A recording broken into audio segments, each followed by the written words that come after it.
Welcome back to another day of stack vs stack gameplay, this time on our favorite map of Yukon. Now, unlike many other center point maps, this one's actually kind of good.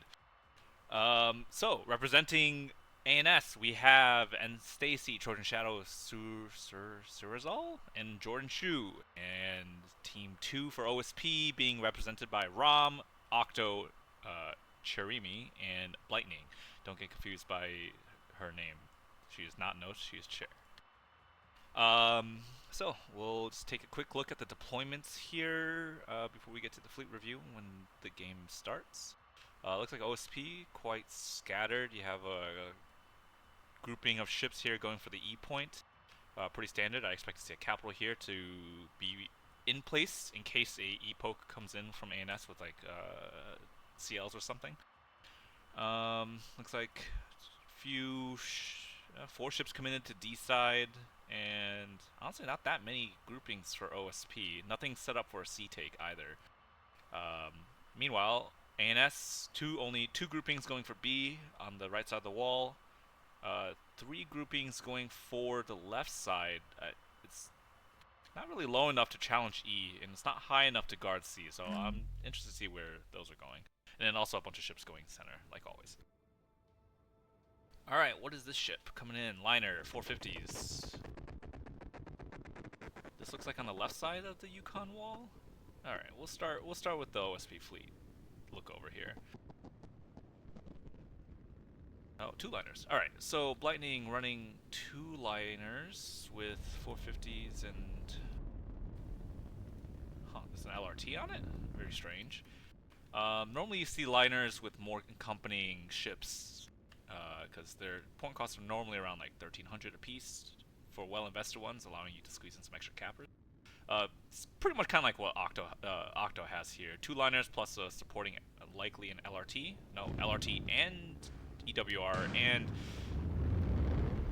Alright. What the hell? Alright, we'll see if he even uses that gun. But these are 450 liners, pretty standard builds.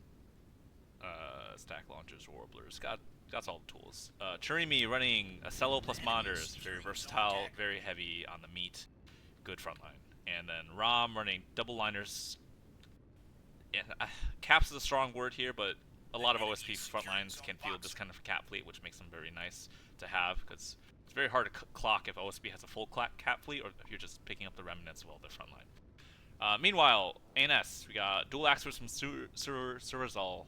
Man, the capitals really messed with it. Dual axers. Oh wait, these are Greedfords. Very nice. You don't see these often anymore. In fact, they were proclaimed dead during the carry update, so it's interesting to see a resurgence of a bunch of people playing them. Zero respect for missile gameplay. Jordan Shu with a single CH plus. Are these going to be rails or beams? These are going to be beams with torpedoes. Torpedoes and hybrids. And then 2 rebounds. No jamming, though. Just relying on the beams and torpedoes to just knock out anything that this thing unmasks on. Meanwhile, the Axford is just standard 450. Anti-Stacy running dual Axford, or dual Voxel plus Sprinter E-War, probably. Yep, 2 plane gets interrupt. Do these have missiles? They do. Generally, when you see 2 Voxel groups like this, instead of 3, it means that they are running all their extra points in a missile backpack. And these are S3H, A, B, and C, probably different tunings with different penates on each. And then Trojan Shadow running Axford, also a Greed Axford, except this one has S3H on it. Could be, no, I'm pretty certain these are anti-ship and maybe a few anti-aircraft S3H. And then a bunch of probably very cheap spinners to round them out. Oh.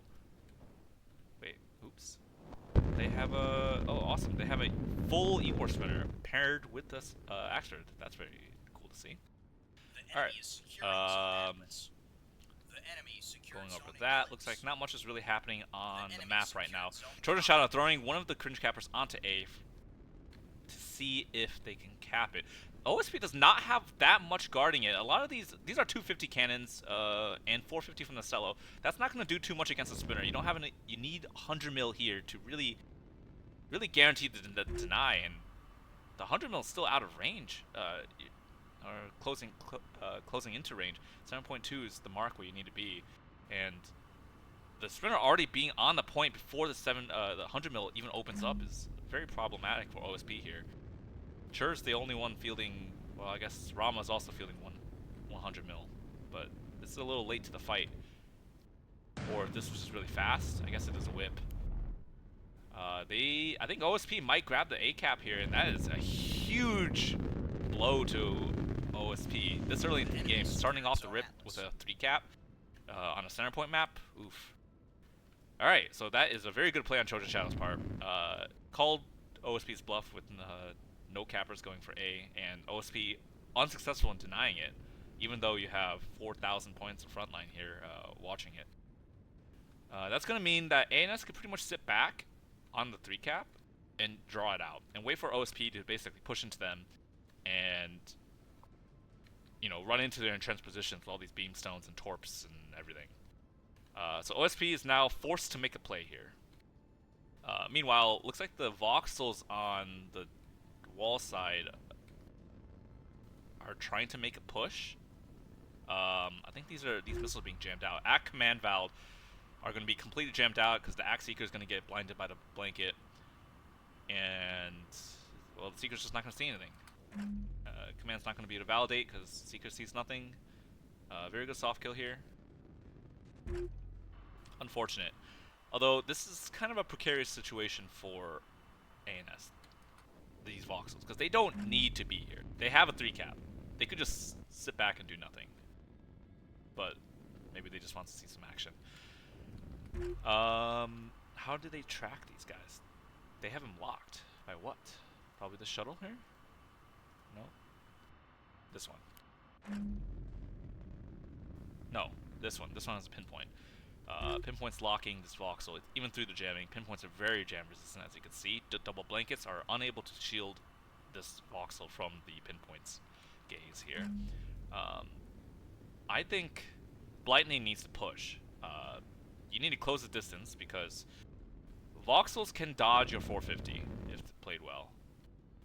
Especially even at the 8-kilometer range bracket, voxels can dodge it, but you can't dodge as a liner their 250. Although I think, is this AP? Oh, that's a mistake. They should be firing HE at this thing. The AP is not going to do nearly as much damage. In fact, a lot of it's also overpenning. Yeah, like that one right there, dealing 20% damage. So yeah, that's a lot of lost DPS here. But I think that's the only fight that's happening. Knowing that they lost A, oh man, Chur is just going for it.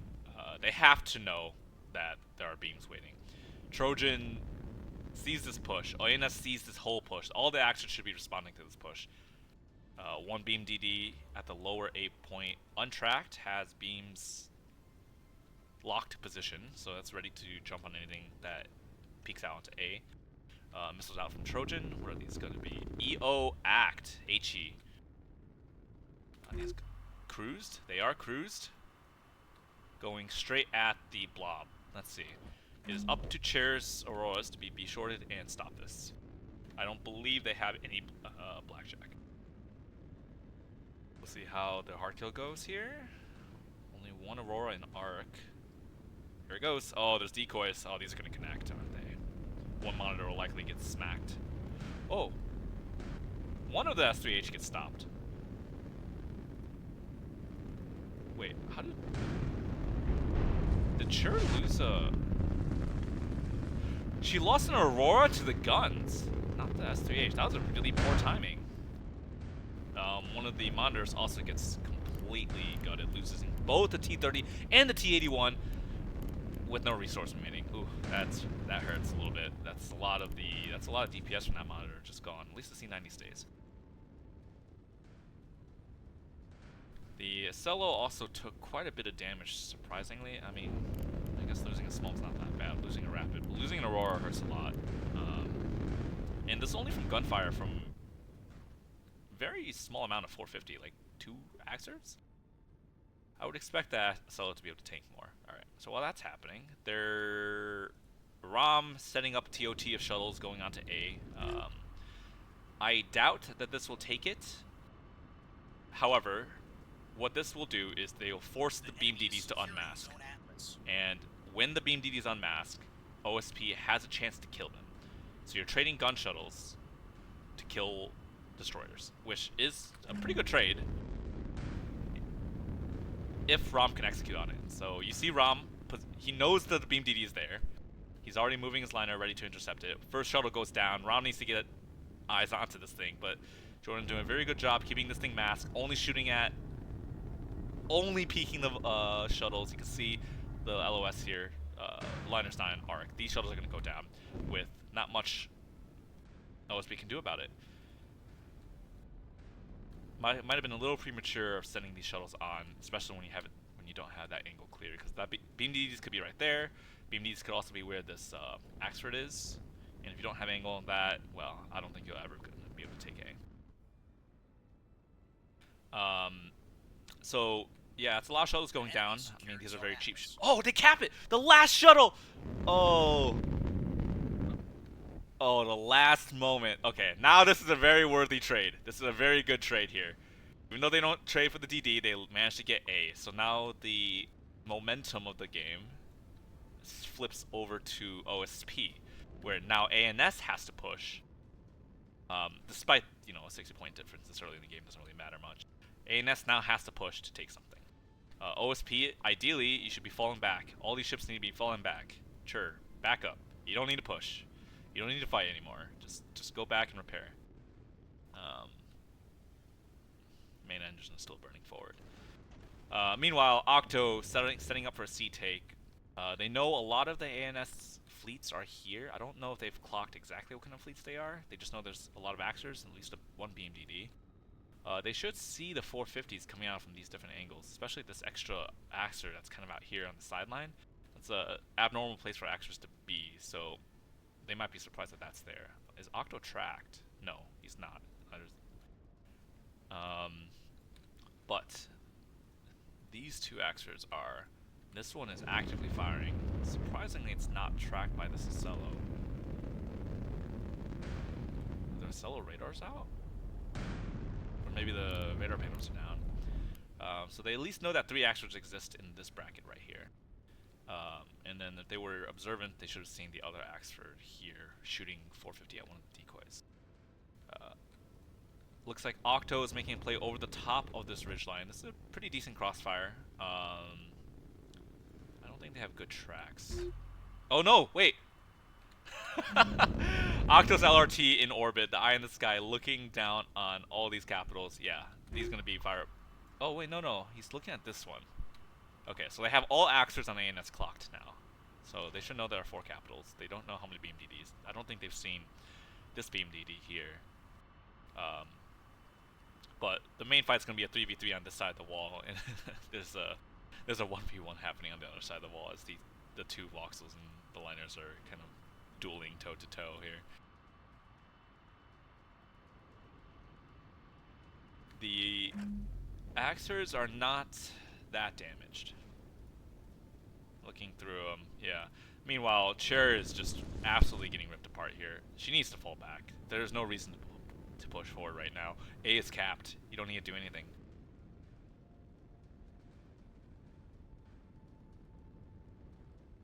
Rom's liner, wisely, falling back, out of cover. Now, they do see this spinner. This is a threat to the A-cap, so if possible, they should focus this when it moves. Unfortunately, I don't know how much captain now they do have. This Acello is pretty much out of the game. And I guess 2 monitors still exist, and then Rom's 450 liner is here too. Octo, meanwhile, has a very aggressive position here on C. It's very good. It's basically fully prepped up and ready for a C take. However,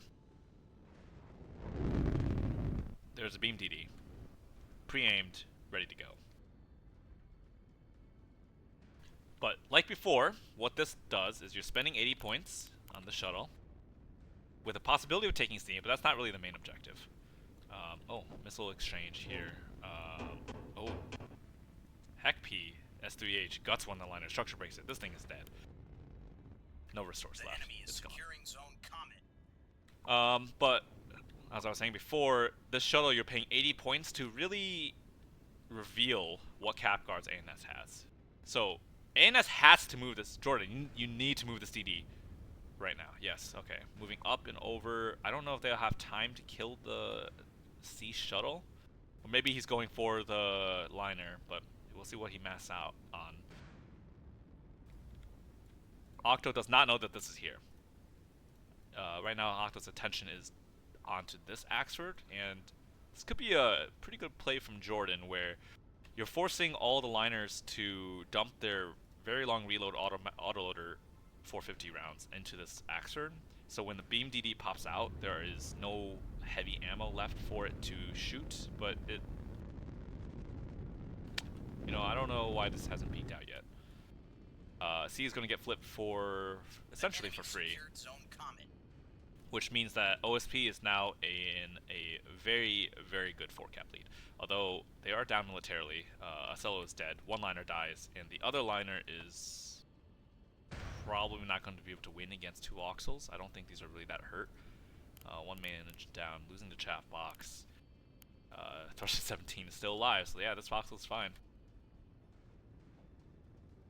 Alright, very good play from Octo here in ROM. Although, I think that might have been a slight misplay from Jordan. Oh, he's... Oh, don't tell me he's going after the decoy. Was that bear to the decoy? It was. Oh. They... Okay, so I think what happened was Jordan thought that that was a liner peeking wide. And Jordan's going after the capitals. Which isn't the wrong play. You know, killing a shuttle or killing a liner. It'd be nice to trade the liner if you don't care about the cap. But that decoy really got him there. It's very unfortunate, because losing C-Cap for the hope of killing a liner, I could see that trade working out if it actually did happen. Meanwhile, down in the center fight, it is ROM against the world here, and only 2 of Chur's monitors are remaining against 2 Axers, no, 3 Axers, pushing pretty much the center of the map. These Axers are going to absolutely destroy this liner. And probably less than 2 to 3 minutes of gunfire here, if all 3 concentrate. Especially since these are Greedfords. The DPS out of these things are insane. I think the 120s alone make up for like more than 50% all the DPS out of this one Axford. And there's 3 of them. There's 3 Greedfords. Like, this is so much guns. The Greedfords aren't really going to do too much against the monitors. At least the 120s won't, but the 450s will. And with no no restores on this, if the C90 goes down, this thing is pretty much defanged. Once the C90 goes down, the stack starts getting degraded, and the T81s are very squishy, T30s are very squishy, this one's already going down, C90 goes down. Oh man. Yup, defanged. This thing is essentially a capper now. Octo needs to, I think, shift, and he is shifting. I wonder if they ever saw this. I don't think they saw this beam DD.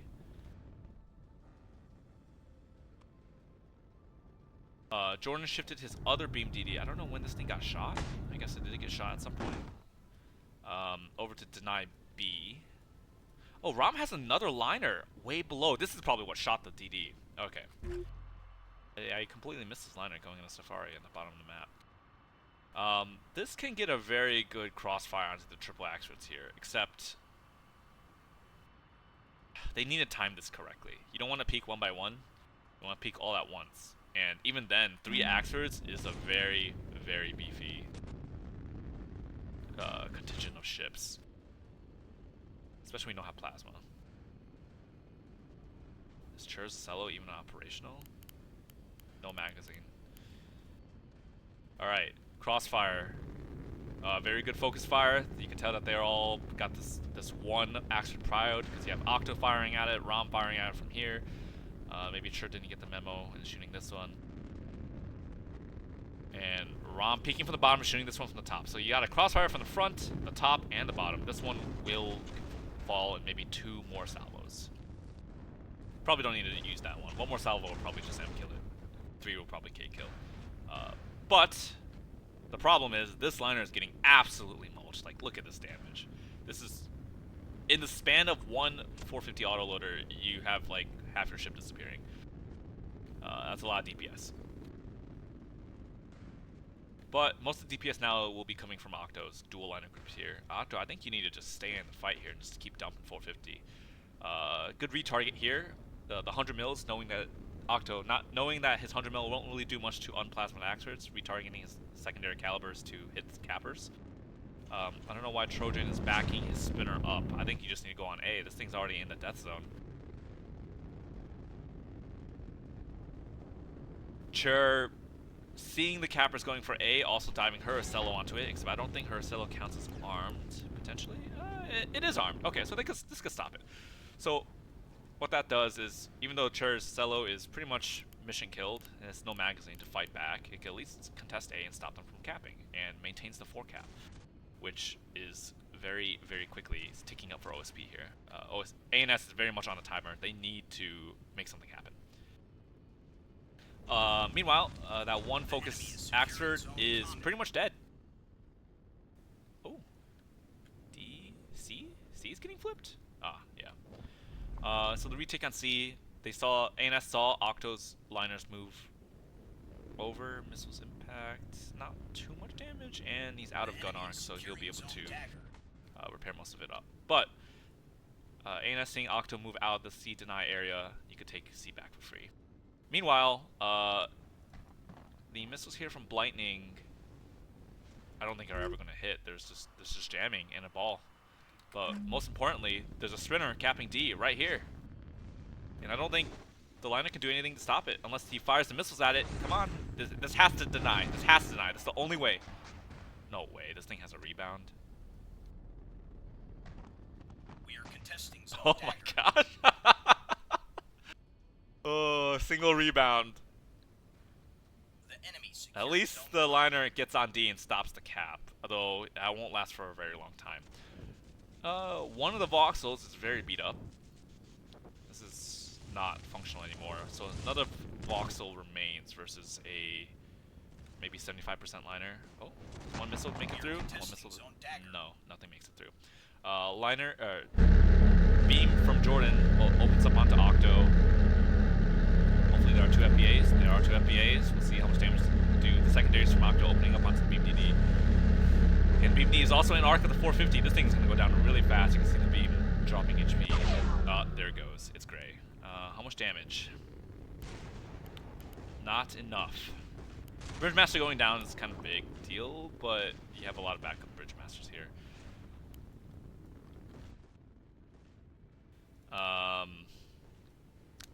Rom breaks off from the fight, goes for B. I wonder, Rom should know there's another Beam DD here, because he fired at it earlier. Rom also has craft that he could check the corner with. I guess he doesn't know if the Beam DD is like bottom of the wall or top of the wall. The enemy is securing zone dagger. But Jordan sees this happening as well. Jordan is moving. The Beam DD ready to take it. I don't think... Oh, it's a little unfortunate Rom dumps the 450 now, because the Beam DD is about to mask right here, and the Beam is going to engage. It's on weapons hold right now. Come on. Beam it. Beam. Beam? Oh man. Rom is... Does Rom know? I don't see his guns turning. Rom! What else? What other track can be here? Oh no! Oh, Rom was probably distracted with the other liner fighting in the center. Oh man, his T20s could have killed this beam by now. Well, I mean, I also don't know why this beam is also not beaming. I think at this point Rom realizes he has to. Oh no. Alright. Start the countdown, see if the beam is enough. This is pretty close range beam. There you go. Secondary's a task. T20s will be opening up right here. Oh, the torpedo's out from this as well. If the torpedoes connect, this could be huge. The torpedoes definitely stun this liner enough for the beam to break the DT. Oh man. Let's see if the soft kill kicks on. Alright, there's the Warbler. The Warbler... Oh, excellent, excellent soft kill. Warbler blinds the command jammer, and then the Helldroy with its SSJ spoofs the Haj. Very well done there. The beam is out. This DD is dead. Well played. That secures B for OSP. Meanwhile, Octo fighting for his life against two Greedfords here. He's in pretty good condition still. What was his other liner like? Yeah, maybe 60 to 70%. Meanwhile, Suzerain is losing his second Axford, I believe. Oh yeah, there's only one Axford remaining out of Suzerain's fleet. Jordan's Axford, in pristine condition though, holding the top at this point. Trojan's Greedford, I'm a little surprised at their decision to dive like this. I wonder if they know they killed Cheris Acellos, but they know that there's also two more monitors here. Oh, okay, well, one more monitor. Still in pretty good condition, and I don't think you should be diving like this by yourselves. You know that there are three liners spread out here, pretty evenly damaged. I think if you just balled up the Axfords and just pushed them, you probably could have killed them. But they don't get to see what I get to see. They should have the fleet's clock though. They should know there's four liners here. A shuttle moving for C, nothing to stop the deny. This will flip to OSP. That will bring it back to a 4 cap at pretty much 800 points by the time this thing finishes capping. That'll be, I don't want to call GD too early, but that'll pretty much mean that ANS will need to take a 4 cap almost immediately to bring it back. And like that's if every ship splits right now to each cap and gets 4.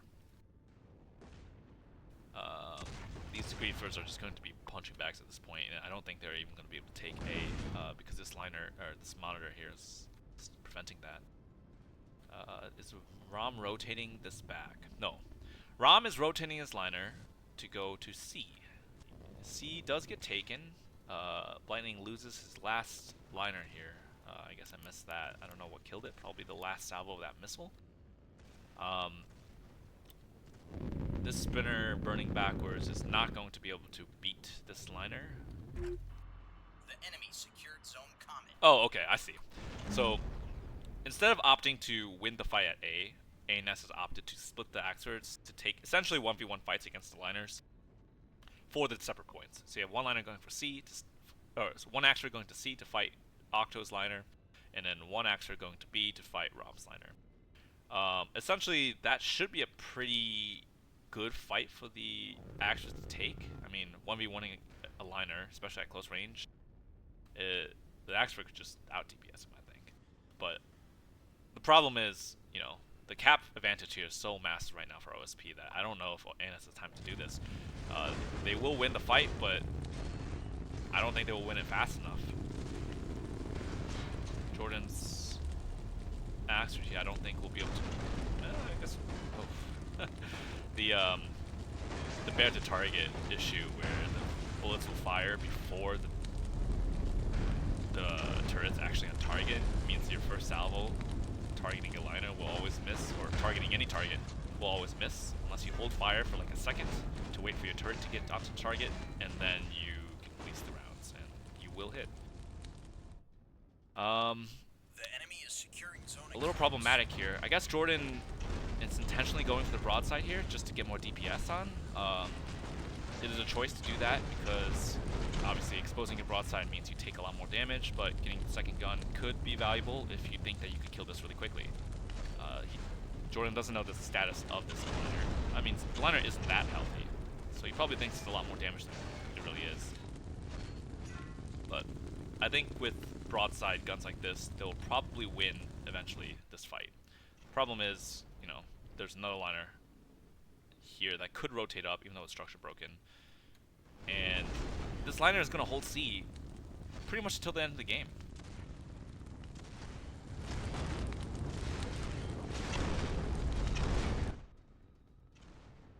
Octo will slowly lose his fight, but losing it means that he wins because he's holding C. B will get flipped here, but I don't think Rom really cares that much. Especially if this liner is... where is it burning for? The enemy just is burning to get securing out of zone the way. boxer. I think Rom realizes that even with a 3 cap for ANS, OSP wins with the 2 cap here. Amazingly, this MN is still alive.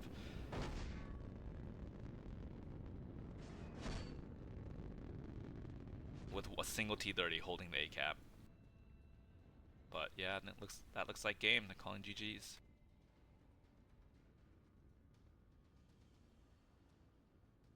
Yeah, that was a really good fight at A, and you know, it started out really well for ANS. Trojan getting the A cap off the bat is such a huge deal. It's just, unfortunately, the Jordan's DD that was killing the shuttles. He killed 3 of the shuttles, but the 4th one makes it through with just like a second remaining. If that didn't happen, OSP would be in such huge trouble because ANS would have been at a much larger cap advantage. I think essentially what happened was, right, that with the A cap flipping to OSP because of that shuttle retake, that forced Suzerain to have to basically commit to close range in the middle of all these liners from the top, from the bottom, from the side, and basically put his Axfords in an attempt to retake A because you can't just sit back and lose. You had to make a play at that point. And unfortunately that play means essentially just not really a suicide, but charging A to into your death. If they managed to stop the A cap, Suzerain could just sat back and shot at anything that actually went onto A, and then OSP would have been the one charging to their death. But you can see how like the plays for A, especially for center points maps like this, and then to an even greater extent, you know, pillars and tombstones and breach are also very much centered around these kind of the A back and forth gameplay. The ideal case of if both teams don't make any mistakes would be A remaining uncapped, and you just kind of dueling it out until somebody gets an advantage to take it. But that was a good game. Good to see the A cap flip multiple times actually, and we'll see what the damage looks like for everyone. So yeah, starting off the Axfords, very good damage from Suzerain, even though he died pretty early. He died fighting. Look at the amount of damage he took, 17k off that first one, 16k off that one, and lots of damage repaired. And then obviously he's also dealing damage back in the. From Jordan, 13k from the Axer, very respectable, and 10k from this one beam DD. I think this is the one that. I think that's the one that killed the shuttles. Yeah, this is the one that killed the shuttles. So a lot of this damage was from shuttles. This other one targeted the Octos liners, did 5k. NC Stacy, having the 1v1 fight against Lightning on the side of the map. You can see that the missiles impacted and killed this one pretty much outright. You can tell by the damage dealt from this, and also this dying at 13 minutes. But the other liner lives long enough to do 14k, and you know, that's quite a bit of damage that kills one of the voxels and delays him from taking the decap. Trojans cap fleet, let's see, 26k off a single Greedford, that's very good. And then, well, I don't think these were even armed, were they? Oh, they have blanket jammers. Oh, no, that one had blanket jammers, but these were just MK61s. Let's take a look at OSP here. Octo with 36,000 between his 2 liners, very good.